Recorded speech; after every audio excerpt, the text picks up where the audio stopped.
لباس وہ پہنو جو ڈھیلا ہو، تنگ نہ ہو، ٹائٹ نہ ہو، اتنا باریک نہ ہو کہ جسم جھلک رہا ہو.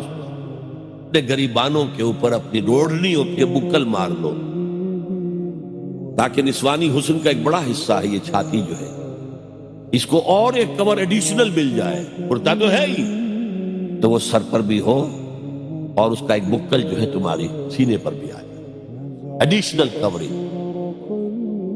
اس کے باوجود بھی نگاہیں نیچی رکھو. باپ کی نگاہ بھی نہ پڑے تمہارے نسوانی حسن، وہ بھی مرد ہے. بھائی کی نگاہ نہ پڑے.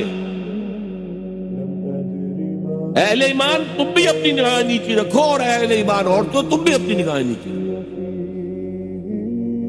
اور آج انسسٹ جو ہے، باپ کا بیٹی سے ملوث ہو جانا اور بیٹے سے ماں کا ملوث ہو جانا اور بہنوں اور بھائیوں کے درمیان، یہ اس قدر پھیل چکا ہے. یہ ہے 3 پردے ہیں مسلمان عورت،